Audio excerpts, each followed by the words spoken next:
Ladies and gentlemen, to truly understand why you cannot give up, we must first grasp the fundamental nature of our being. You see, my dear friends, you are not merely a physical body moving through a material world. You are, in essence, pure consciousness, an extension of the divine mind that creates and sustains all of existence. This consciousness, this awareness that you call I, is the very substance of God, expressing itself as you. Can God give up? Can the infinite, eternal, all-powerful creator of the universe ever surrender or abandon its creations? The very notion is absurd. And if you are, in truth, one with this divine power, how then can you give up? You see, giving up is nothing more than a state of consciousness, a belief in limitation and defeat. But these limitations exist only in your imagination. They're not real in any absolute sense. They are simply ideas you have accepted as true, shadows cast by the light of your own divine nature. Consider the experience you have. Every circumstance in your life is a reflection of your state of consciousness. The world you see around you is nothing more than your own self pushed out. It is a mirror showing you the contents of your own mind. When you feel tempted to give up, what you're really seeing is a projection of your own doubts and fears. But here's the liberating truth. Just as you have the power to imagine defeat, you have the equal power to imagine victory. You have the God-given ability to choose your state of consciousness. And in choosing, you create your reality. Let me share with you a principle that has transformed countless lives. Imagination creates reality. Your imagination is not some idle fancy or frivolous daydream. It is the very workshop of creation. When you imagine you engaging the same creative power that spoke the universe into existence. So when you say, I cannot give up, you are not merely making a statement of determination. You are, in fact, planting a seed in the fertile soil of infinite possibility. You are decreeing a truth about yourself and your world, and the universe has no choice but to conform to this truth. Now, some of you might be thinking, but Neville, I've tried to persist, and yet I still face failure and disappointment. To this, I say, failure is impossible. What you perceive as failure is simply the bridge of incidents leading to your desired end. It is the universe rearranging itself to accommodate your new state of consciousness. Remember, the outer world always lags behind the inner world. Just because you don't see immediate results doesn't mean your imaginal act hasn't taken root. The seed must be given time to grow. Your job is not to make things happen, but to maintain the state of consciousness of already having what you desire. Let's practice this now. I want you to close your eyes and imagine a scene that implies you have already achieved your goal. Make it as vivid and real as possible. Engage all your senses. Feel the emotions you would feel if your desire were already fulfilled. Here's the crucial part. You must feel the naturalness of this state. It must feel normal, not extraordinary. This is the secret of successful imagining. As you open your eyes, carry this feeling with you. Let it permeate your entire being. This is what it means to live from the end. You are not working towards your goal. You are living from the state of its fulfillment. From this perspective, giving up becomes not just undesirable, but utterly impossible. But how can you give up on something that, in your imagination, has already come to pass? Now let us delve deeper into the nature of consciousness and its relation to the concept of not giving up. You see, consciousness is the only reality. All that you perceive as the outer world is really taking place within you. The universe exists within your consciousness, not the other way around. This understanding is crucial because it means that the power to persist, to never give up, lies entirely within you. It's not dependent on external circumstances or the actions of others. It's a choice you make in the realm of your own consciousness. When you truly grasp this truth, you'll realize that giving up is nothing more than accepting a state of consciousness that doesn't serve you. And if consciousness is the only reality, and you have the power to choose your state of consciousness, then giving up becomes a logical impossibility. Let's explore this further. Imagine for a moment that you're facing a challenge that seems insurmountable. The temptation to give up feels strong.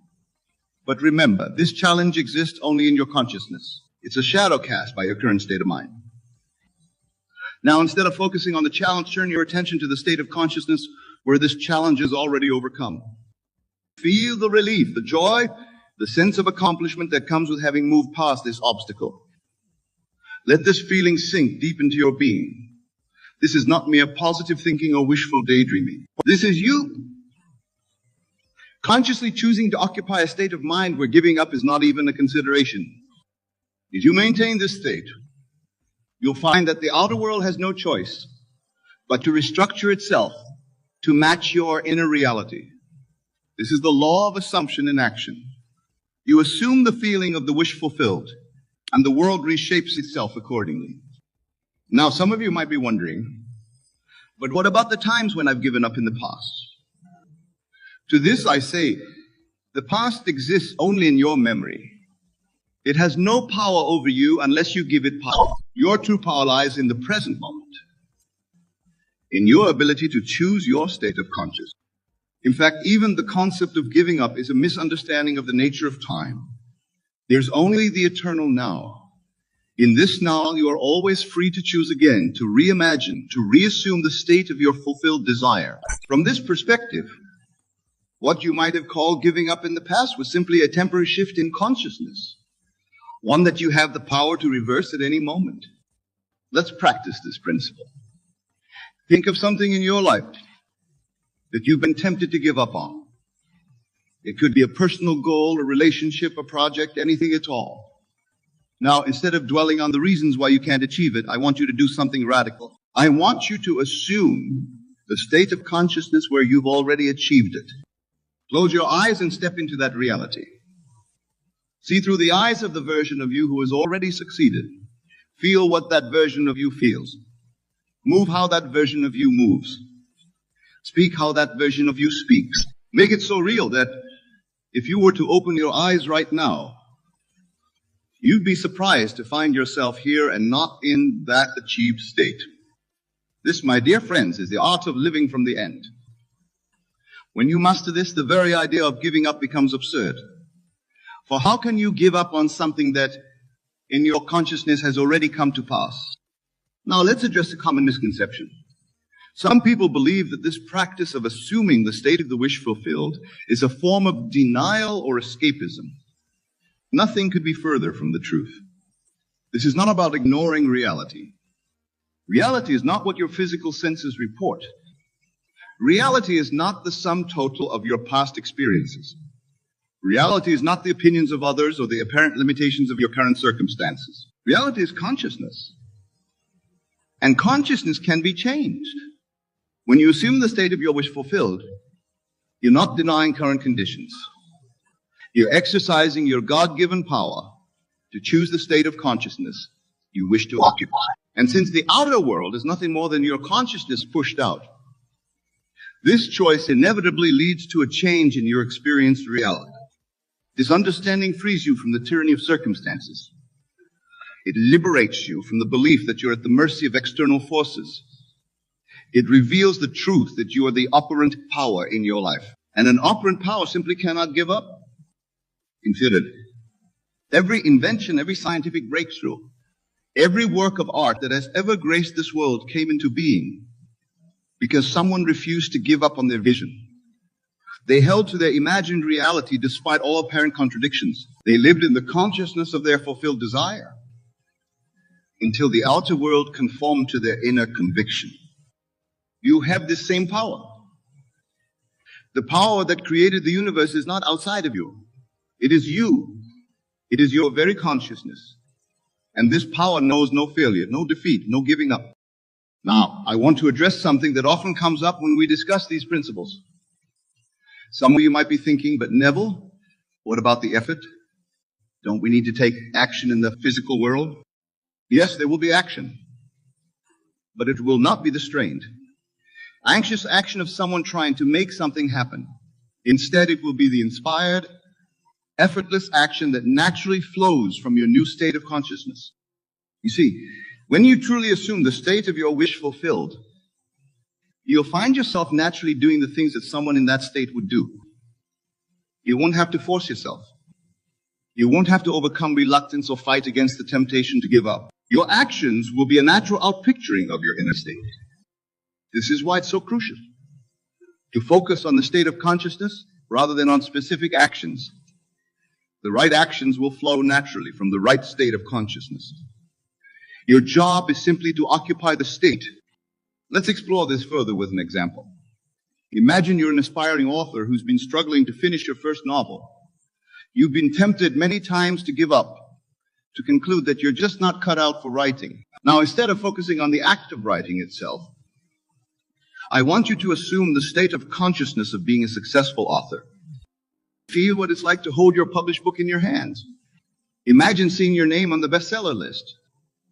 Feel the satisfaction of receiving glowing reviews from readers whose lives have been touched by your words. Live from this state. As you maintain this state, you'll find that the act of writing becomes joyful and effortless. You're no longer trying to become an author. In your consciousness, you already are one. The words flow easily because in your imaginal reality, you're simply doing what comes naturally to you as a successful author. This principle applies to every area of life.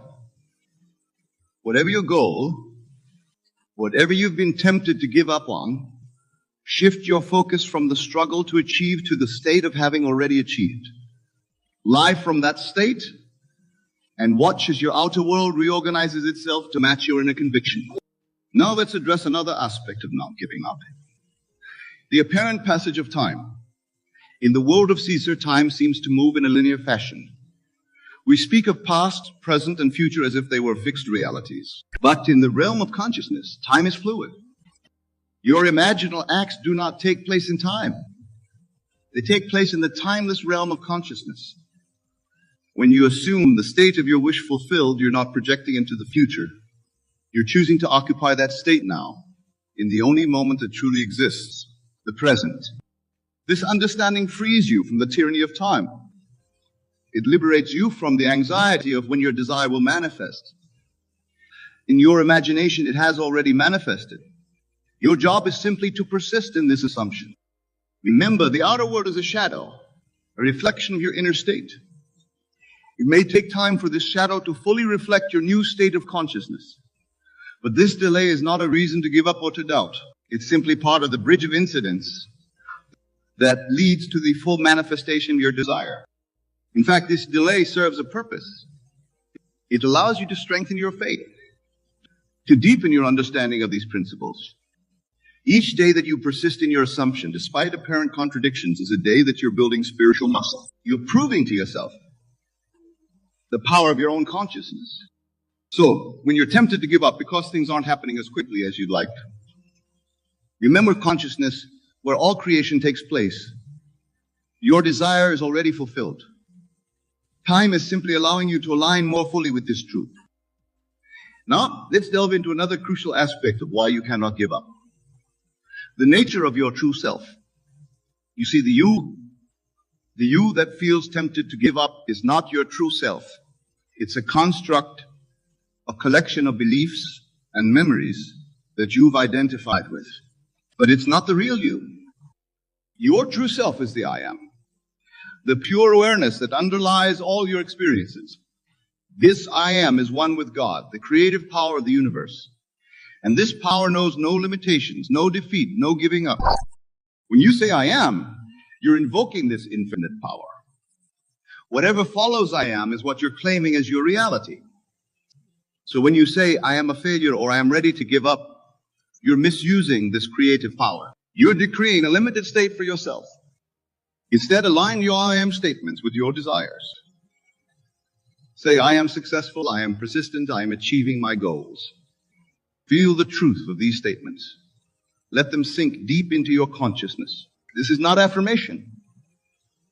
It's a recognition of your true nature. As you practice this, you'll find that the very idea of giving up becomes foreign to you. For how can infinite, limitless awareness ever give up? How can the creative power of the universe ever admit defeat? This understanding reveals the true meaning of faith. Faith is not believing in something despite evidence to the contrary. True faith is the evidence of things not seen.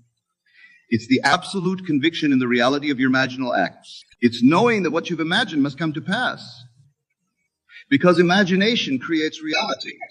When you have this kind of faith, giving up becomes impossible. You know that any appearance of failure or setback is just that, an appearance. It's a shadow cast by an old state of consciousness, one that you've now moved beyond. Let's practice strengthening this faith. I want you to think of something you've been close to giving up on. Now, instead of focusing on the reasons why it hasn't worked out, I want you to vividly imagine it is already accomplished. See it, feel it, know it is real. Here's the crucial part. Carry this feeling with you throughout your day. Let it inform your thoughts, your words, your actions. Live as though your desire is already fulfilled. This is what it means to walk by faith, not by sight. As you do this, you'll find that your outer world begins to shift. People and circumstances will align to support your new state of consciousness. What once seemed impossible will start to feel inevitable. This is the power of persistent faith. The reason why you cannot give up. Now let's address something that often trips people up on this journey. The opinions and judgments of others.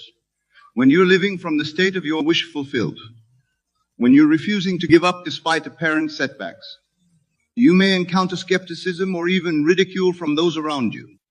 Remember this. Their opinions are nothing more than their own states of consciousness pushed out. They have no power over you unless you give them power. Their doubt is not a reflection of your reality. It's a reflection of their limited understanding. In fact, the doubts of others can serve as a powerful reminder to persist in your assumption. Each time you encounter disbelief, let it strengthen your resolve. Let it remind you to go deeper into the feeling of your wish fulfilled. This is what it means to be transformed by the renewing of your mind. You're no longer at the mercy of external opinions or circumstances. You're living from the inside out, creating a reality from the realm of pure consciousness. As you continue this practice, you'll find that the very concept of giving up fades from your awareness. It becomes as foreign to you as the idea of the sun deciding not to rise. You cannot give up because in your true state of being, there's nothing to give. There's only the continuous unfoldment of your divine nature. The endless expression, this understanding, brings us to a profound truth. The journey itself is the destination.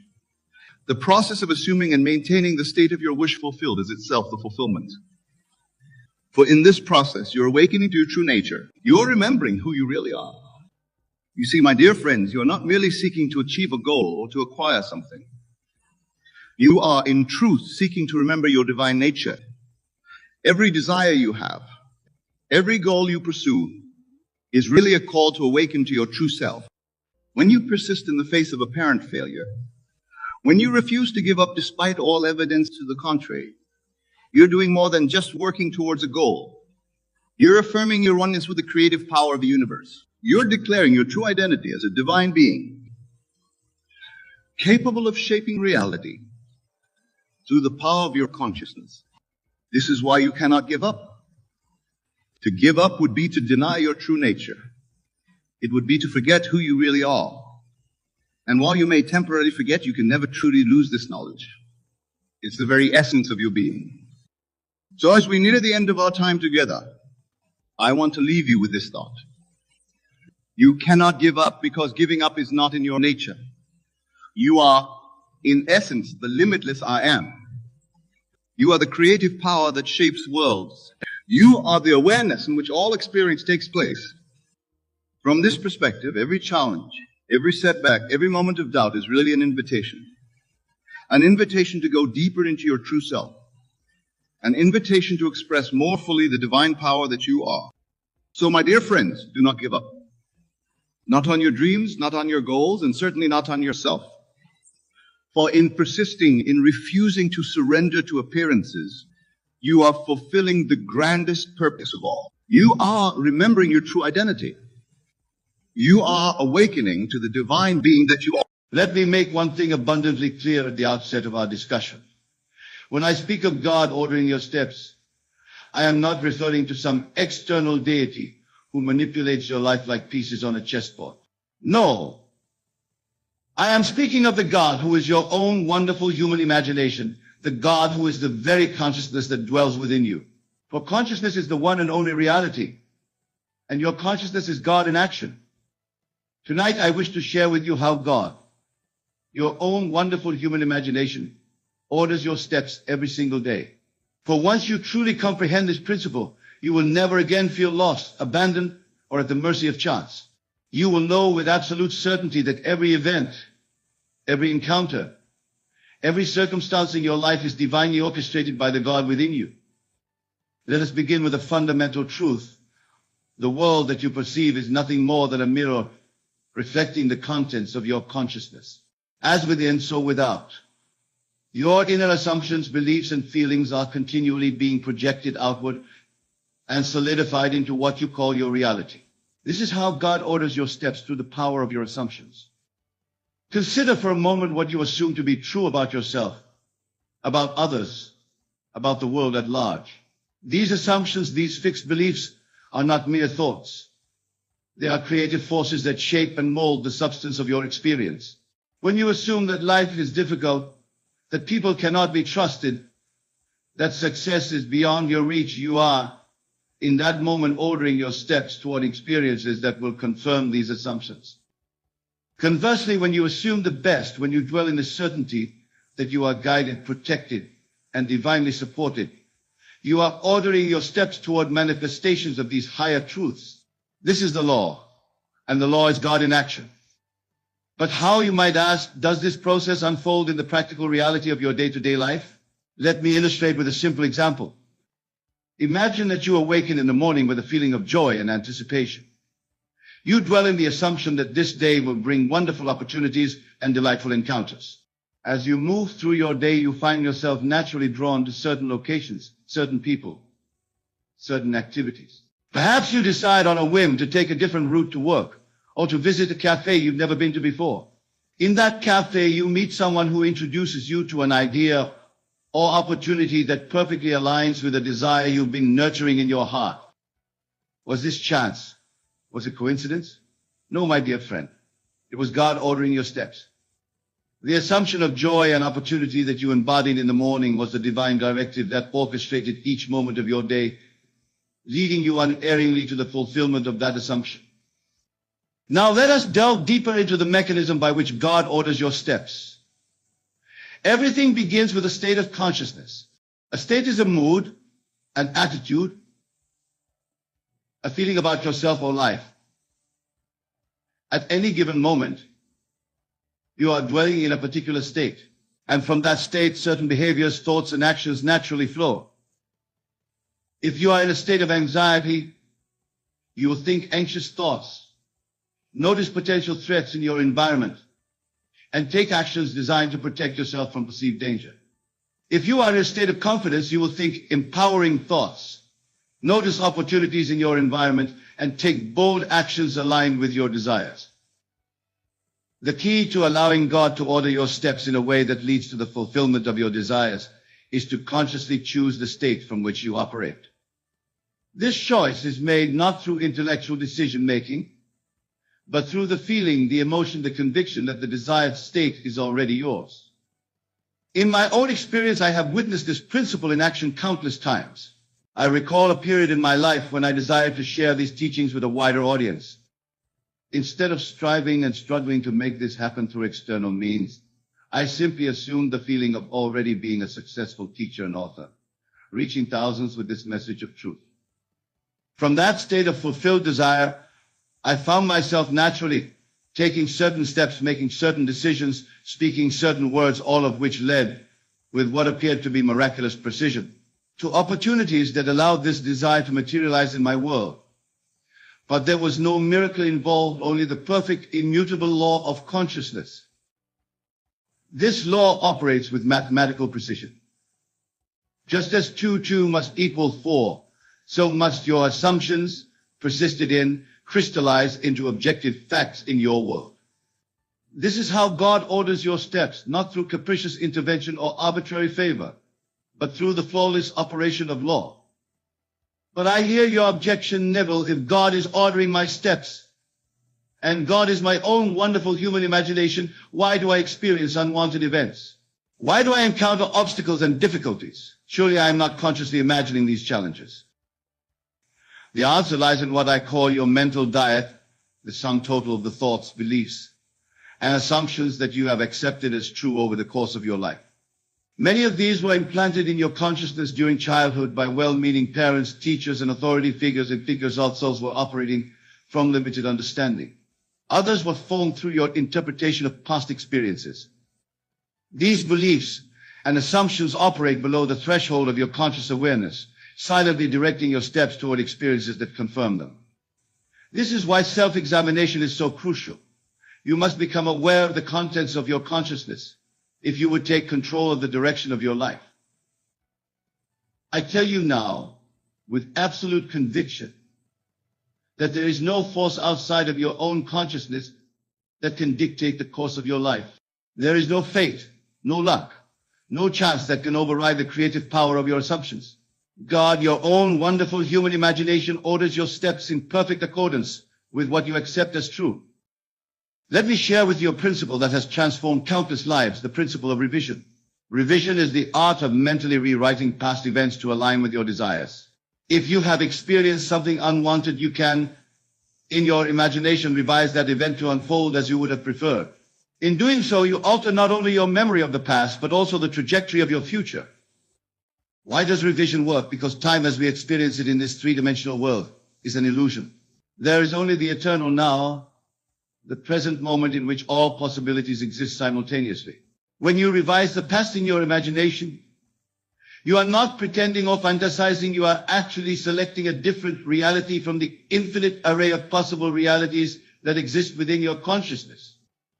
Through revision, you cleanse your mental diet of toxic assumptions and beliefs that have been ordering your steps toward unwanted experiences.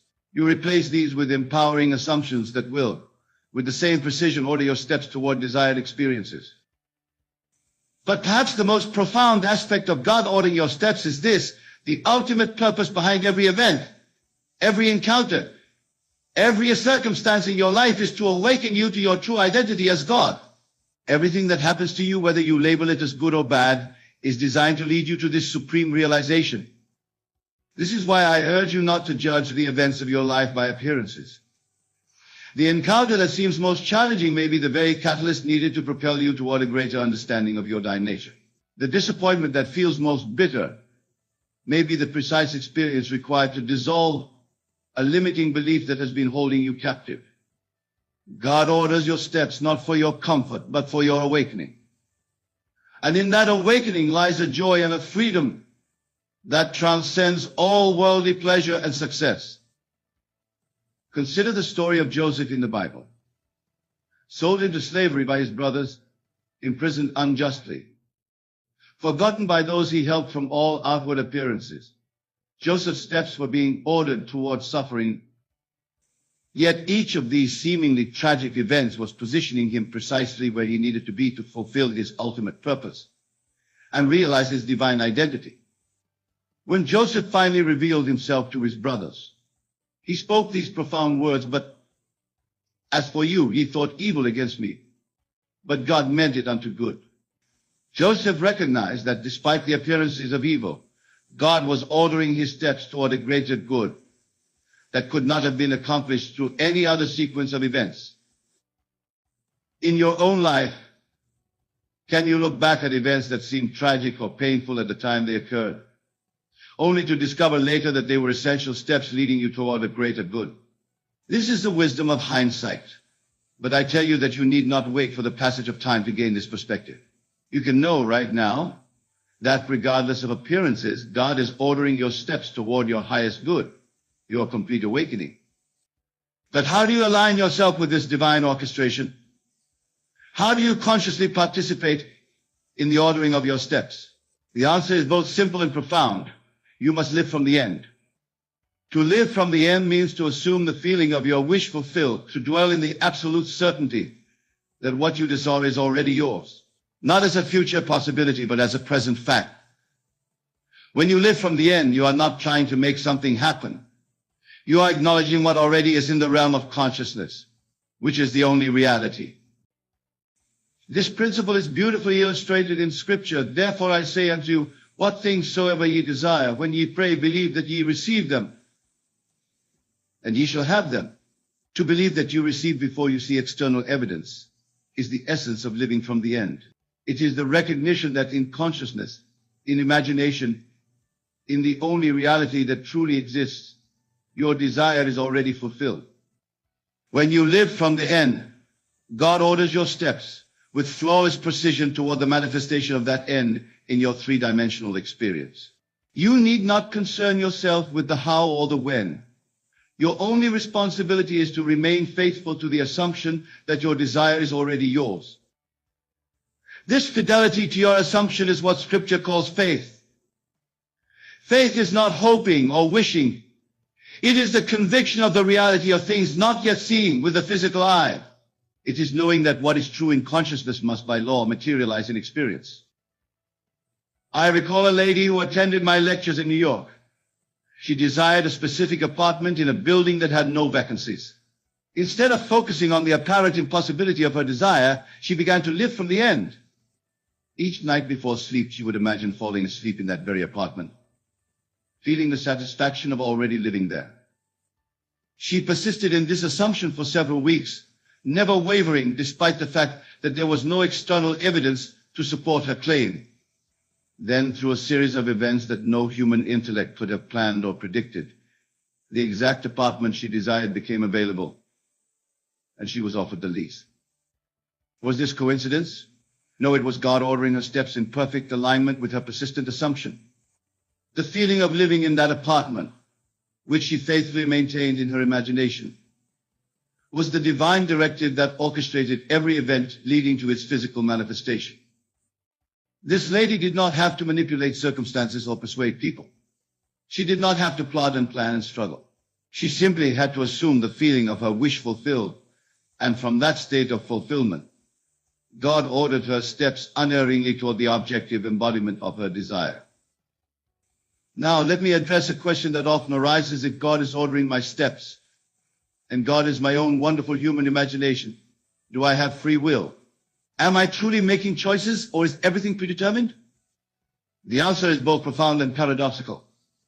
You have absolute freedom to choose the state of consciousness from which you operate. This is your divine right, your divine gift, and no person or circumstance can deprive you of it. However, once you have chosen a state, the thoughts, feelings, actions, and experiences that flow from that state are determined by the nature of the state itself. If you choose a state of wealth consciousness, you will naturally think, feel, and act in ways consistent with that state, and your experiences will reflect this consciousness back to you. If you choose a state of poverty consciousness, your thoughts, feelings, actions, and experiences will likewise align with that choice. This is the true meaning of free will. It is not the freedom to control external events or to manipulate the behavior of others. It is the freedom to choose the state of consciousness from which you observe and interact with the world. And this choice is absolutely determinative of your experience. So you see, God's ordering of your steps is not a limitation of your freedom, but the very mechanism through which your freedom expresses itself.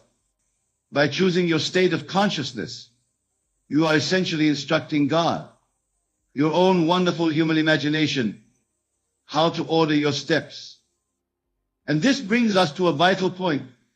The ordering of your steps is not a process that unfolds only occasionally or in response to specific prayers or intentions.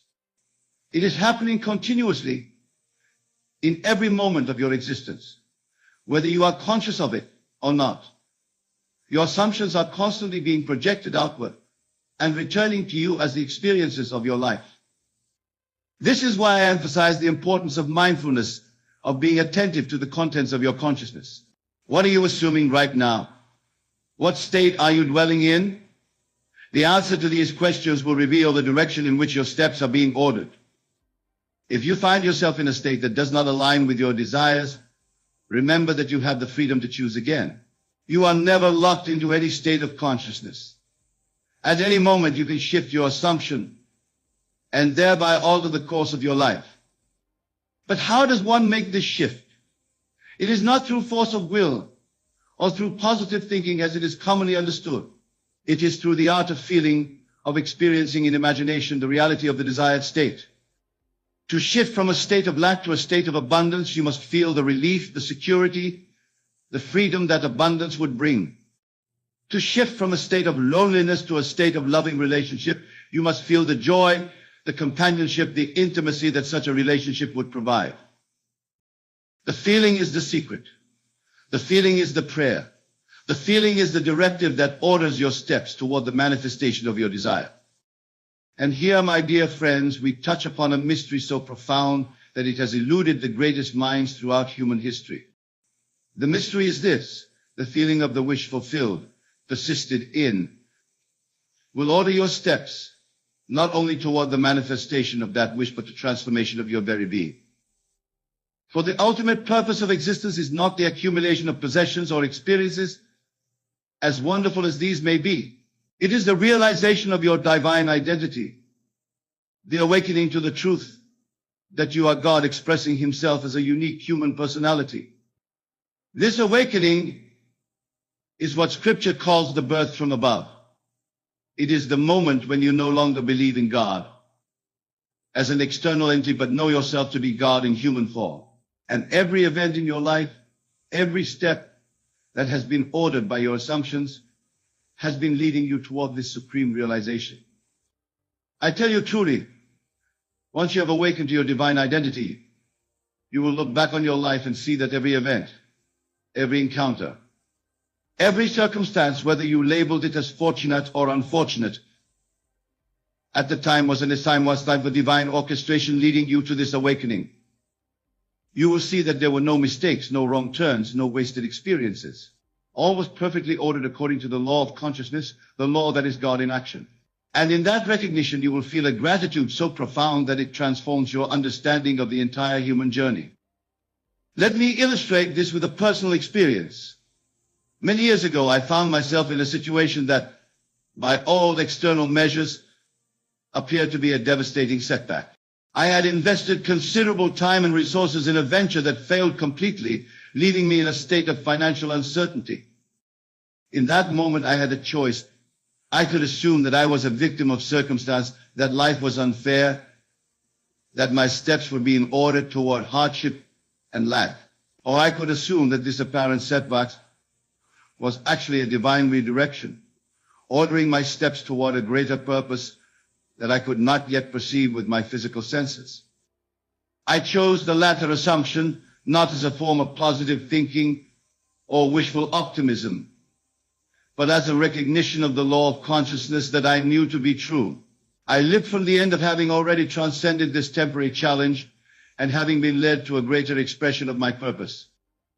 Within weeks, through a series of events that no human intellect could have orchestrated, I was introduced to opportunities that not only resolved the financial situation, but opened doors to share these teachings with audiences I would never have reached had the original venture succeeded. Looking back, I can see with perfect clarity that what appeared to be a setback was, in fact, God ordering my steps with flawless precision toward the fulfillment of my true purpose. And this is true not only in my experience, but in yours as well. Every experience you have ever had, every step you have ever taken, has been perfectly ordered to lead you to this moment, to this understanding, to this opportunity to awaken to your divine identity, and to consciously participate in the ordering of your steps. So how, in practical terms, do you align yourself with this divine orchestration? How do you consciously participate in God's ordering of your steps? Let me offer you specific guidance. First, clarify your desire. What is it that you truly want to experience?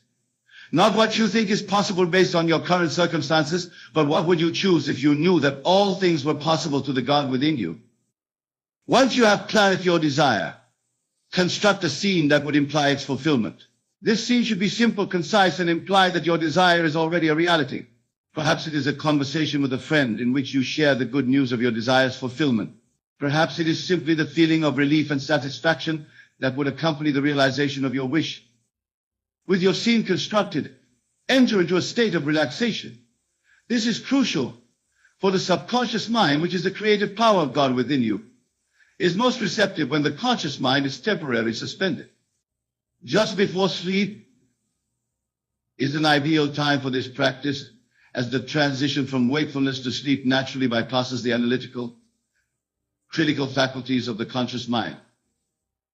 In this relaxed state, enact your scene in imagination. See it clearly, hear the sounds that would accompany it, feel the emotions that would arise from the fulfillment of your desire. Make the scene as vivid and as real as possible, involving all your senses. Most importantly, feel the reality of what you are imagining. The feeling is the secret. The feeling is the prayer. The feeling is the directive that orders your steps toward the manifestation of your desire. Repeat this practice nightly, or whenever you find yourself in a quiet, receptive state. Do not be concerned with how or when your desire will materialize.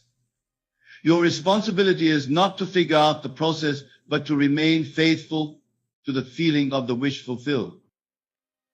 As you go about your daily activities, maintain the assumption that your desire is already a reality in consciousness, which is the only reality. This does not mean denying the evidence of your senses or pretending that conditions are other than they appear to be.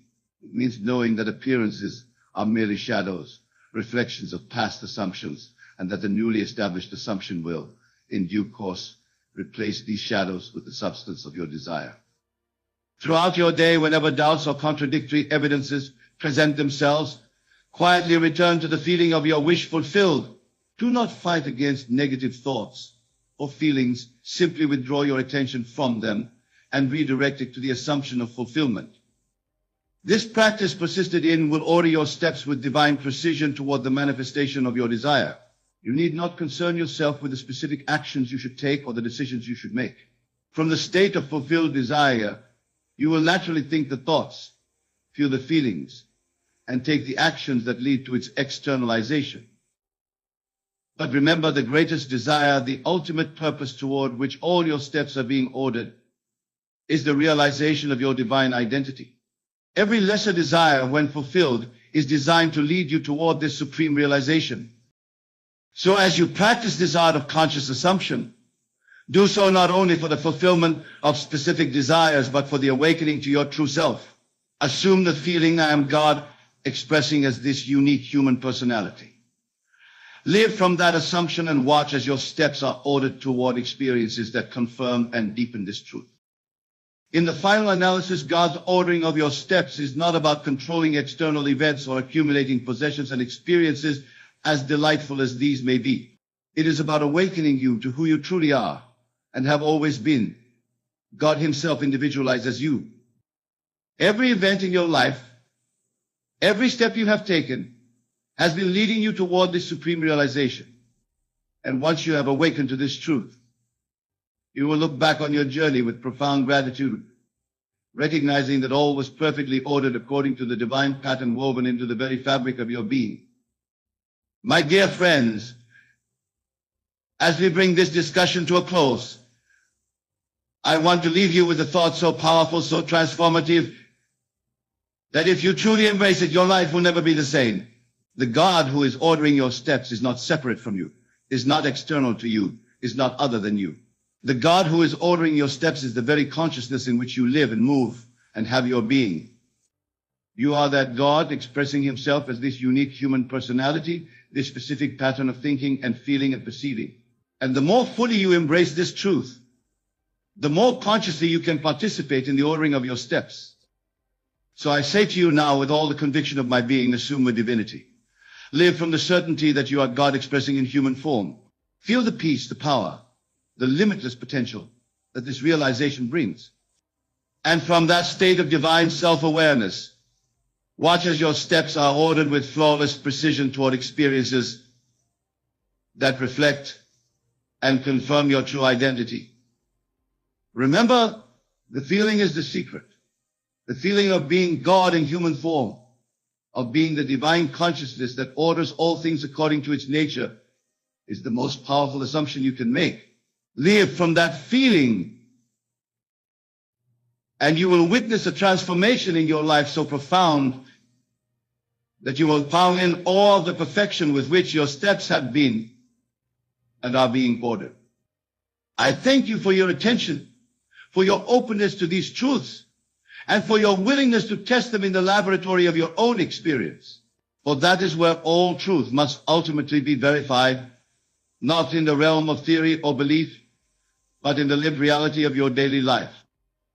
Go now in the awareness of your divine identity and watch as God orders your steps toward the fulfillment of your desires and the realization of your true self.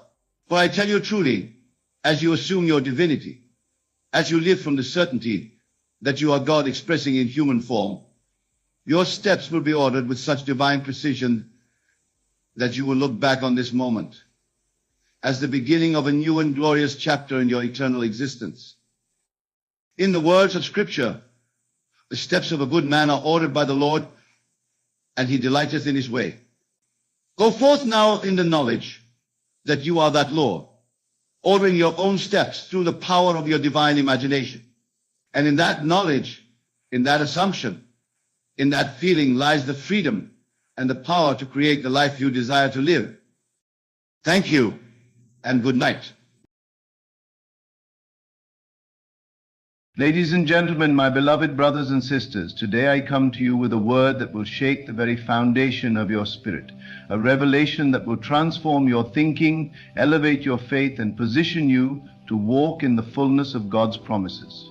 I speak to you not as mere men and women, but as chosen vessels, as kings and queens in the making, as the elect of the Most High, who have been tested, refined, and prepared for a season of divine overflow.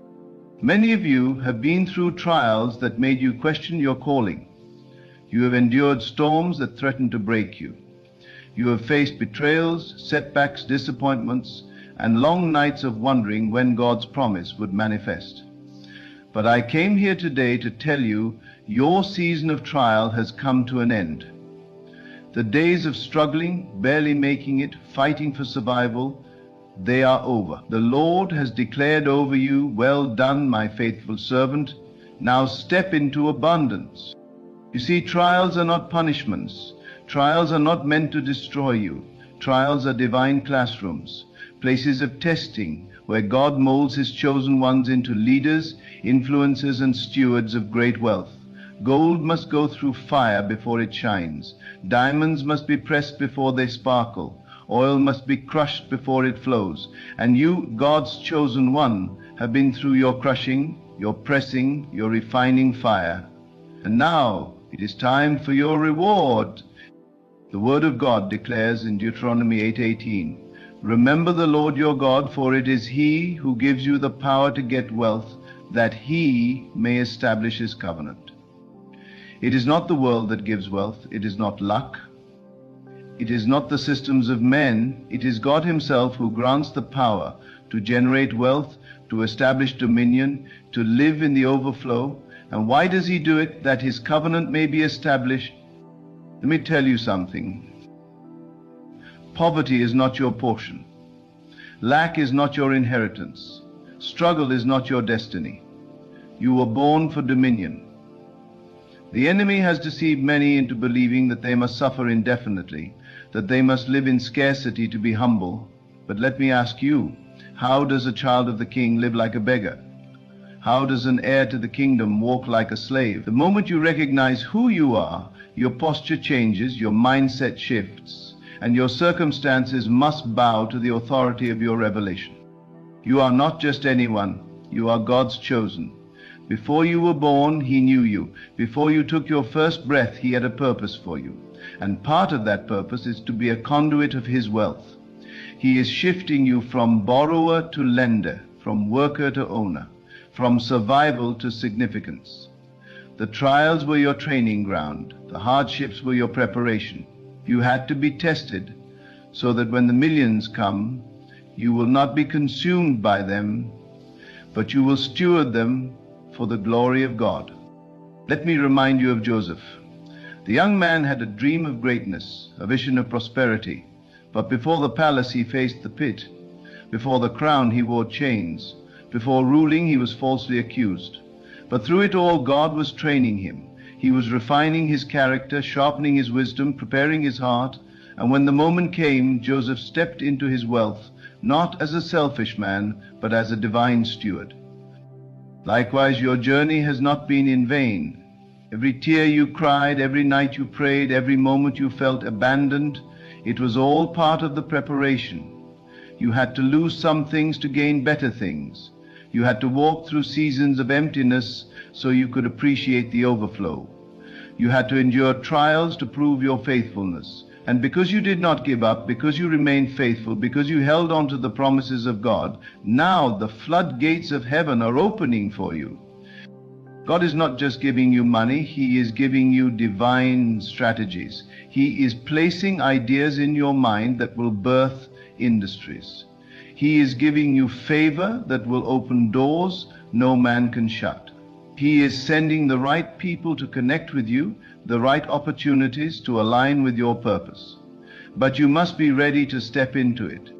Many people pray for abundance but are not prepared to receive it. If God gives you millions today, will you manage it well? If He entrusts you with wealth, will you use it for His kingdom, or will you let it corrupt you? The reason God allows trials before the breakthrough is to shape your heart, to ensure that when the millions come, they do not take His place in your life. Let me speak prophetically into your life. You are stepping into an era where doors will open without struggle, where financial opportunities will locate you, where debts will be cancelled and wealth will flow into your hands. But hear me. This is not just about you. This is about kingdom expansion. This is about feeding the hungry, clothing the naked, funding the gospel, building schools, hospitals, and businesses that will glorify God. You're not just becoming a millionaire for your comfort. You are becoming a millionaire for kingdom impact. There is an anointing for wealth that is being released upon the chosen ones, and it is for those who have endured the test. The wealth of the wicked is stored up for the righteous, and now is the time of divine wealth transfer.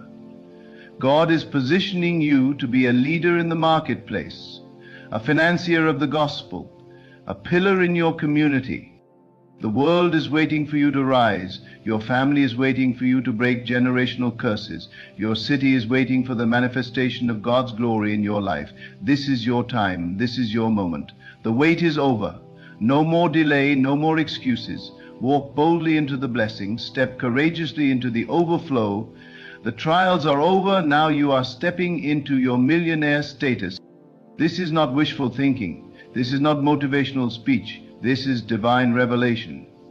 The enemy has tried to keep you blind to your inheritance, but today your eyes are opening.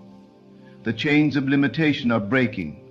The curses of poverty are being reversed. The season of just enough is turning into a season of more than enough. So I challenge you today, change your mindset. Stop thinking like a slave and start thinking like a ruler. Stop expecting scarcity and start expecting overflow. Stop waiting for permission and start taking dominion. Wealth is not coming to the lazy. Wealth is not coming to the fearful. Wealth is coming to the diligent, the bold, the faithful, the obedient. The trials were necessary. They humbled you, they refined you, they tested your faith. And now, because you endured, you shall reap the reward. You are not just going to make a little money, you are going to be a millionaire. You are going to fund the kingdom. You are going to change lives. You are going to walk in such abundance that generations after you will call you blessed. So get ready, get positioned, get aligned with God's principles. Sow, invest, plan, and expect the harvest, because what is coming to you is bigger than what you prayed for. It is exceeding, abundant, above all you can ask or think. It is supernatural wealth, divine acceleration, unstoppable favor. The trials are over, and now you're going to be a millionaire. Hallelujah. The problem with many of God's people is not that they lack the capacity for greatness, but that they have been conditioned by the world to expect struggle as their permanent reality. Some of you have been so accustomed to hardship that when God opens a door, you hesitate. When an opportunity comes, you question it. When the breakthrough is at your doorstep, you shrink back in fear. But let me remind you today, God does not bring you through trials just to leave you in the wilderness. He does not allow you to be tested without a reward in mind. Every struggle has a purpose. Every hardship has a lesson. Every delay has a divine reason. And when that purpose is fulfilled, God will do exactly what He promised. He will bless you beyond measure. There are some of you who have been faithful in seasons of lack, and God has been watching. He has seen how you have managed the little you had. He saw you give when it was hard to give.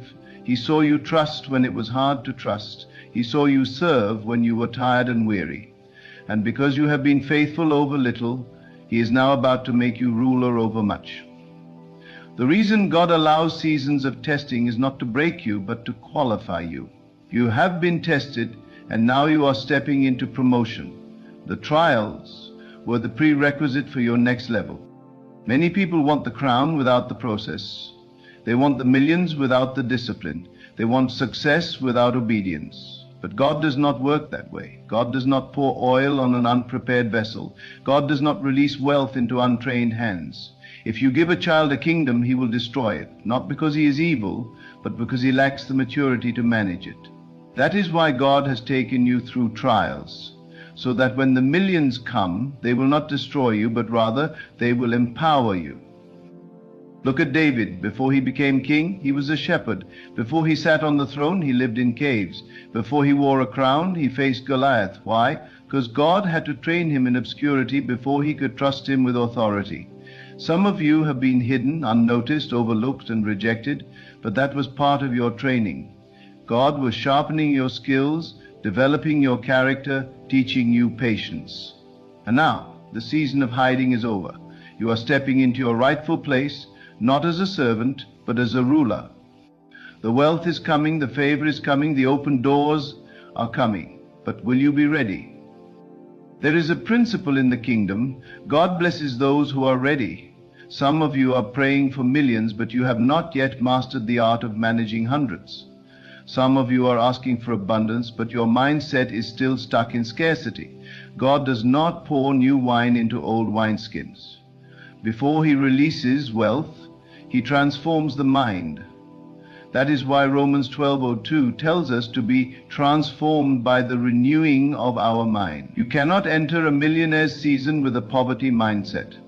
You cannot step into overflow while thinking like a beggar.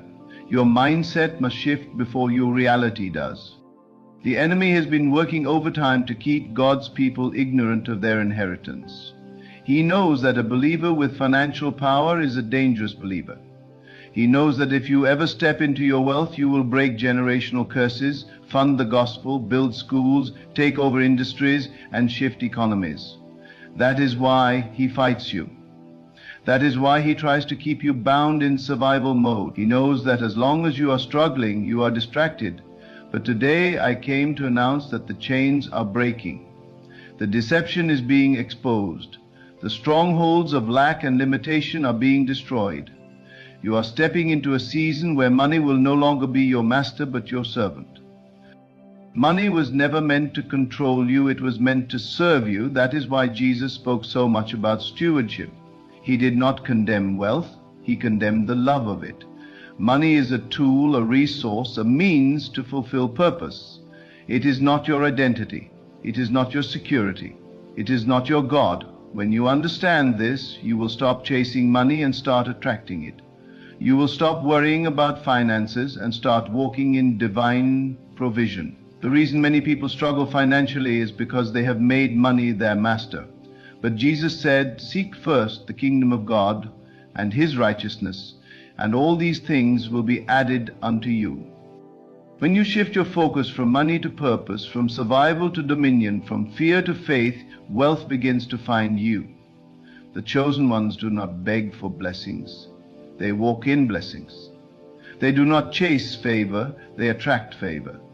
They do not wait for opportunities, they create them. This is the season where you must start thinking differently.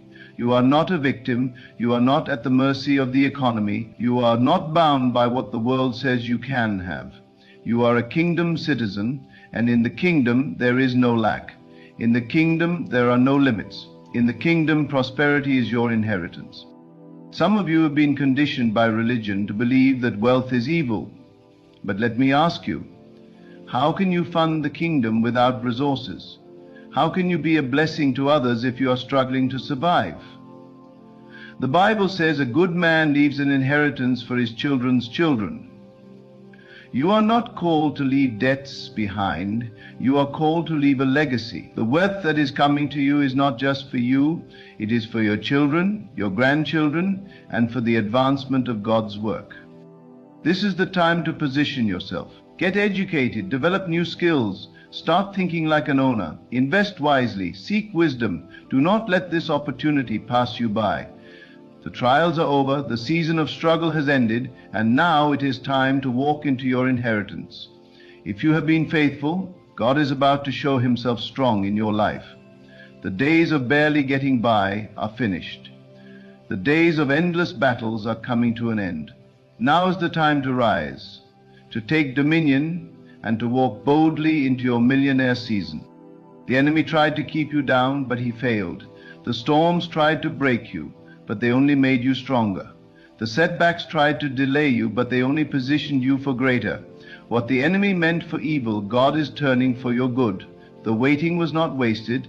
The suffering was not pointless. Everything you went through was preparing you for what is about to happen.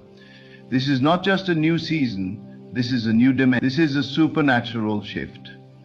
This is the manifestation of God's promise. So I say to you today, get ready. Expand your vision. Make room for abundance. Start preparing for what is coming. Do not be like the 5 foolish virgins who were not ready when the time came. Get your house in order. Set your affairs in place. Expect the overflow. You are about to see the hand of God move in your life like never before. You are about to experience supernatural favor. The trials are over. Now you are stepping into divine prosperity. This is not for everyone. This is for the chosen ones. This is for those who did not give up. This is for those who endured. This is for those who remained faithful when things got tough. And because you endured, because you remained steadfast, because you trusted in God, now the heavens are opening over you. Now the wealth of the wicked is being transferred to you. Now doors are swinging wide open. Now you are stepping into the reality of God's promise. The trials were only temporary, but the blessing will be permanent. You are going to be a millionaire, not for selfish gain, not for vain pursuits, but for kingdom impact. The wealth is coming so that you can be a solution to problems, a light in darkness, a testimony of God's goodness. The days of struggling are over. The trials have served their purpose. Now it is time to walk in the fullness of what God has destined for you. The season has shifted. The floodgates have opened. The trials are over, and now you are going to be a millionaire. The journey you have walked has been necessary. Every tear you shed, every hardship you endured, every moment of doubt you faced, it was all preparing you for this. God was not punishing you. He was promoting you. He was stretching you, expanding your capacity, and enlarging your territory. You see, the problem is not that God is unwilling to bless you. The problem is that too many people want a blessing they are not yet ready to handle. God cannot release wealth into unprepared hands. He cannot give increase to those who lack the discipline to sustain it. That is why He allowed the process. That is why He tested you. And because you have endured, because you have been found faithful, now He is releasing the increase. Some of you have been crying out to God, asking, Lord, when will my breakthrough come? And He is saying the breakthrough is already here, but are you ready to walk in it?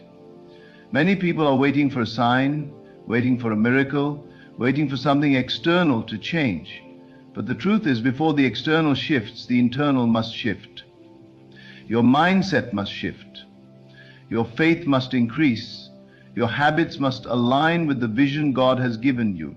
You cannot expect millionaire status while thinking in poverty. You cannot expect financial increase while still operating in lack.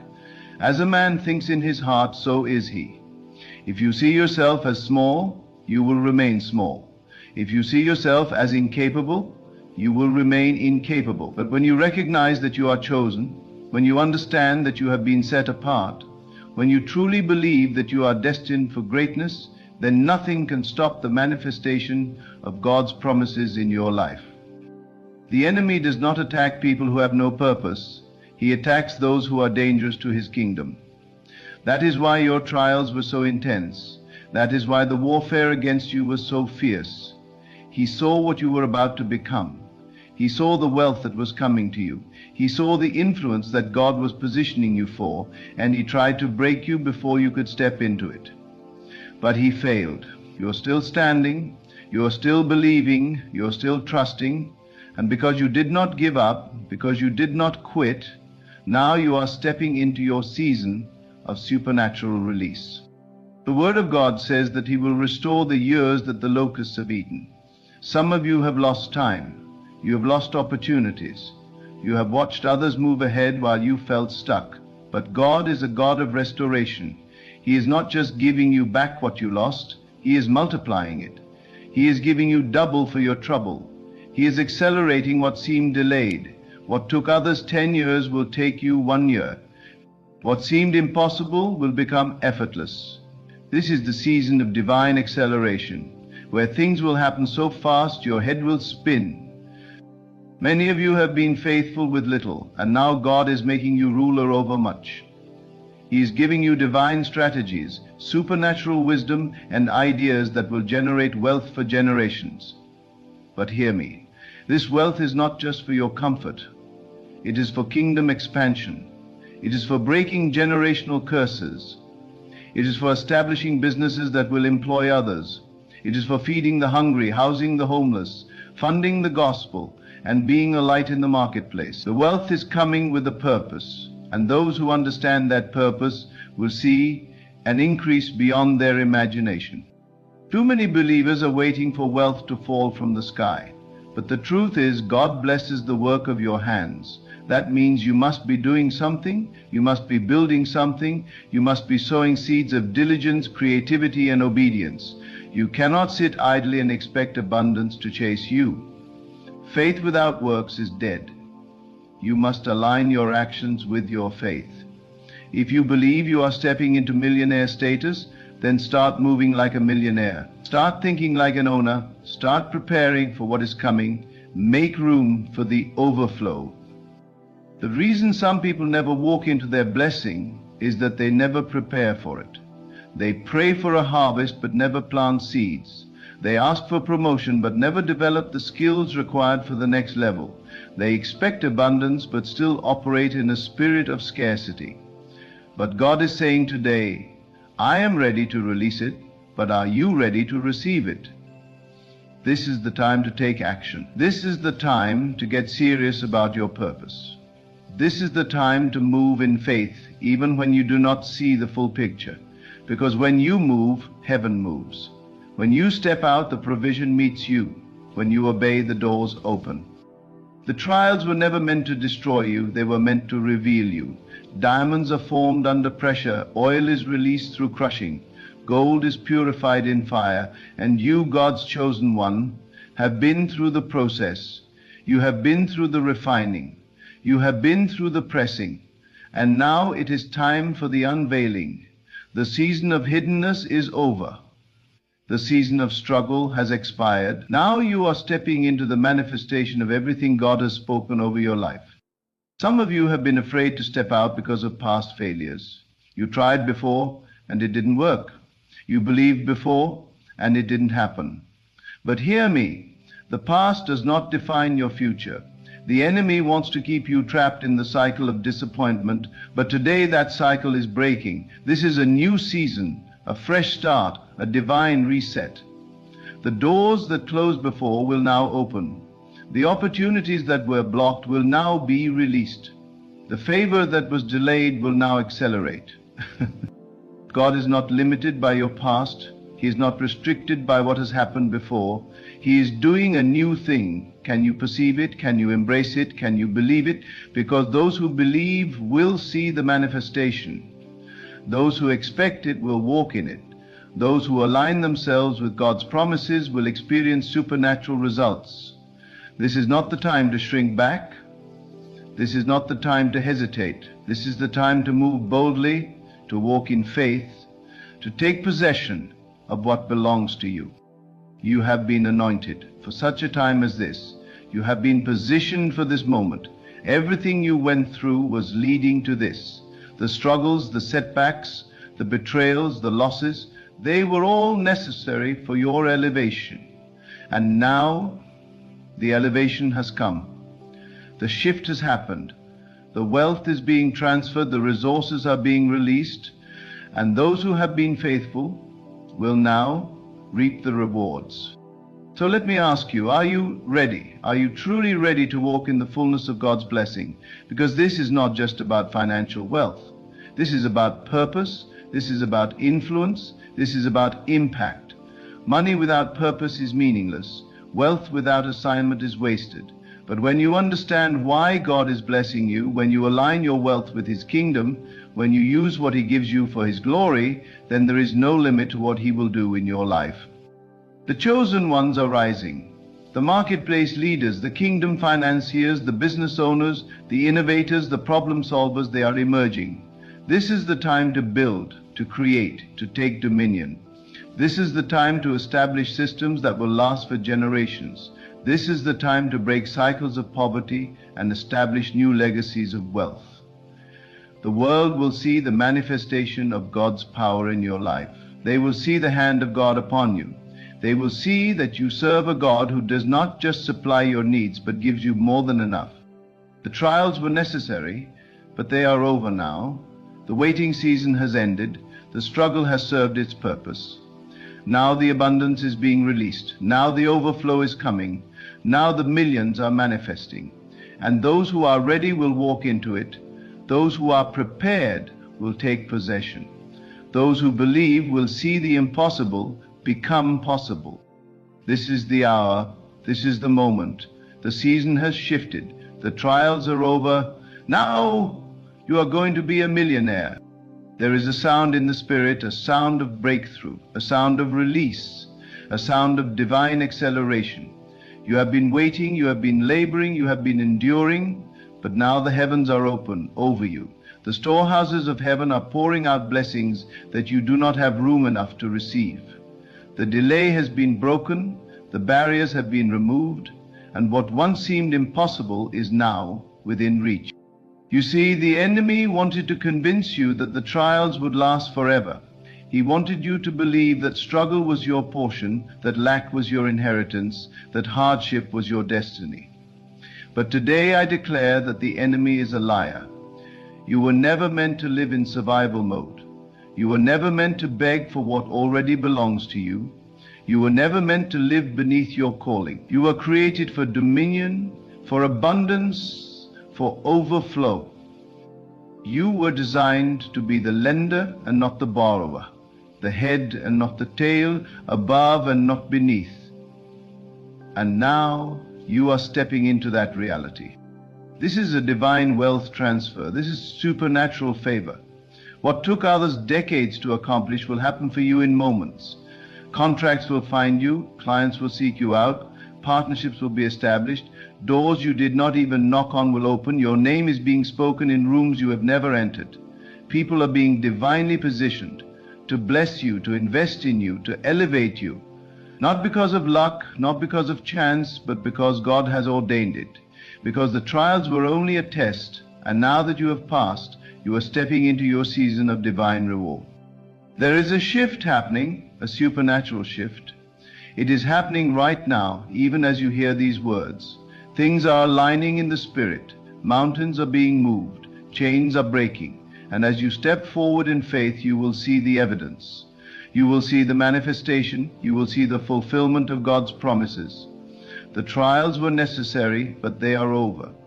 The struggle was a process, but it is complete. Now the floodgates of heaven are open. Now your millionaire season has arrived. Now is the time to walk boldly in the manifestation of God's promises. The trials were never meant to define you. They were meant to refine you. The struggle was never your destiny. It was only preparation for your elevation. You have been tested. You have been stretched. You have been shaped for this moment. And now the season of lack has come to an end. Step forward with faith. Move with expectation. Align your mind, your actions, and your spirit with the abundance that God is releasing into your life. This is not the time to shrink back, not the time to doubt, not the time to hesitate. Everything you have endured was for this purpose, to position you for increase, to establish you in dominion, to release you into wealth that will not just bless you, but will impact generations. The shift has happened. The doors are open. The opportunities are before you. The trials are over.